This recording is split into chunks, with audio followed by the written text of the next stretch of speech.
Tá, então primeiro me conta um pouquinho como é que tu começou, quanto tempo tu começou, enfim, quando surgiu esse desejo de começar a fazer arte na rua, se tu já fazia algum tipo de arte antes de fazer arte na rua. Tá bom. Eu fui me familiarizando com esse tipo de movimento através do skate. Eu comecei a andar de skate em 85, tá?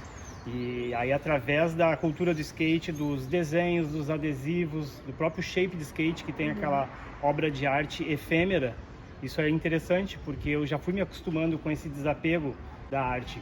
E as pistas de skate sempre foram muito pintadas, então entrou no meu imaginário através dessa cultura. Aí, claro, depois veio uma carga de informações dos movimentos de Nova York, da Europa, e aí a coisa foi se misturando. Eu tenho um vínculo bem forte com a cultura hip hop, e a cultura hip hop tem como uma das bases ali do movimento é o grafite, a intervenção de rua. Quando eu tinha 14, 15 anos de idade, eu frequentava um bairro aqui de Porto Alegre, que é o bairro Bonfim. E o bairro Bonfim era a grande efervescência cultural da época. Hoje é a Cidade Baixa, né? Acredito que no quarto distrito vai ser um próximo momento, mas o Bonfim era onde tinha os poetas, os artistas, os atores e atrizes. E a intervenção de rua era bem marcante. Então tinha um artista que era o Gariba, que fazia alguns stencils, esses moldes vazados, e espalhava pelas paredes. Aquilo já entrava no meu imaginário, né? E aí na década de 90 eu tive o prazer de conhecer ele pessoalmente, aí a coisa foi se desenrolando. Ah, que demais, que legal a tua trajetória, que legal mesmo. E me conta como é que é a comunidade com outros grafiteiros, como é que... enfim, é mais relacionado ao skate ou... Enfim. Eu tenho um vínculo com a rua bem forte, assim, porque quando a gente se propõe a pintar na rua, esse é o objetivo. É o barulho, é a intervenção das pessoas, né? Às vezes as pessoas não gostarem também, é tudo isso, é um conjunto. E a rede entre os artistas do movimento do grafite, ela é muito ampla. E até antes do avanço da internet, a gente já tinha o hábito de trocar adesivo um com o outro pelo correio. E isso acontece até hoje. Então é bem comum, assim, entre os grafiteiros, a troca desse tipo de material. Os adesivos e assinatura. E isso só fortalece o nosso movimento. Então eu tive, só em Porto Alegre, eu tive a honra de pintar com muita gente do mundo inteiro. O Fórum Social Mundial ajudou bastante, porque veio bastante gente de fora. E como eu falei, o intercâmbio pelas cartas fez com que a gente formasse, né, essa família. Então, por exemplo, o grafiteiro Espeto de São Paulo veio para Porto Alegre em 98. Os Gêmeos vieram para Porto Alegre em 99, vieram de ônibus. Veio os Gêmeos e o Viché.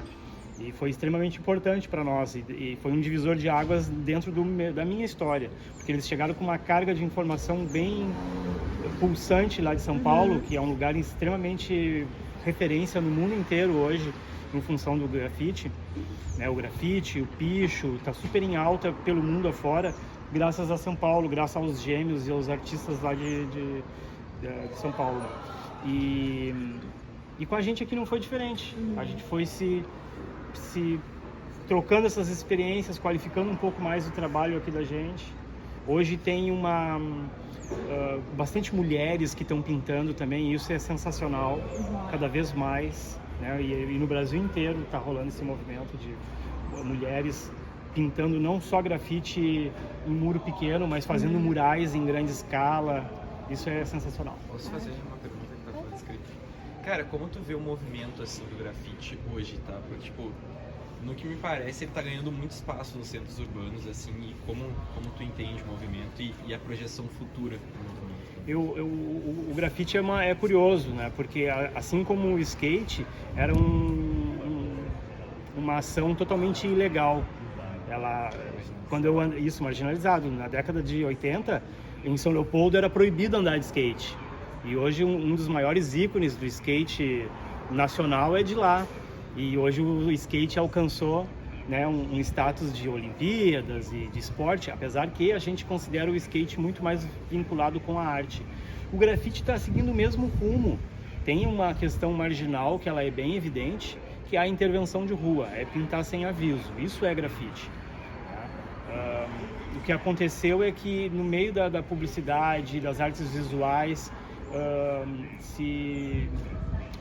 digamos assim, o pessoal se acostumou um pouco mais com esse manifesto e, digamos assim, é quase que uma coisa oficializada, né, o grafite, né? Hoje tu fala em grafite, tu imagina já um desenho, um colorido, mas o certo mesmo é que o conceito de grafite é pintura sem aviso, sem intervenção urbana. Nas periferias isso é bem comum acontecer. Curioso, eu fui pintar um mural ali no centro da cidade e como assistente, e o cara que cuida das motos olhou e disse: esse tipo de trabalho na periferia é comum, as pessoas já se acostumaram. Quando a gente está pintando na rua, principalmente nas comunidades, é muito curioso, porque vem o elogio, vem a bolachinha, que as pessoas tratam a gente extremamente bem. Isso é bacana. E eu não sei se eu respondi a tua pergunta, mas é um movimento que vem crescendo cada vez mais, né? E hoje, com o avanço da internet, é muito fácil, né? Porque tem as plataformas assim que ensinam, e tem pessoas muito bem intencionadas a ensinar.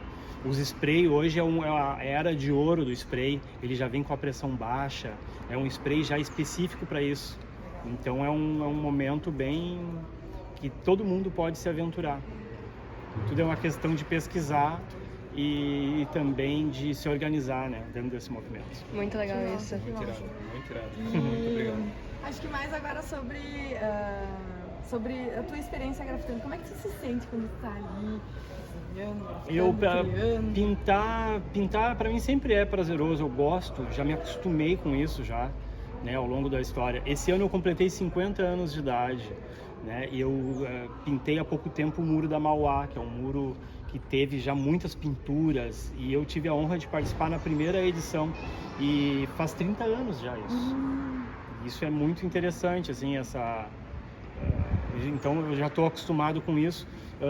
Comecei como um artista grafiteiro, né, mas com a minha formação autodidata, empírica, eu consegui alcançar vários movimentos artísticos já oficialescos, né? Então, já museu, galeria, espaço extremamente consagrado dentro do universo das artes plásticas, eu já consegui levar o meu trabalho.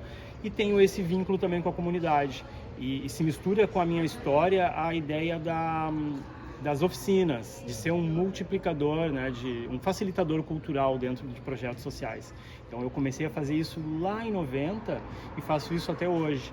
Então voltar aqui, né, fazer esse trabalho a convite do Fernando Bacos, lembrar da minha querida amiga Cláudia Barbizan, que Deus a tenha, né, que é uma artista que foi extremamente importante na minha jornada, assim como a Amélia também, que foram professores aqui.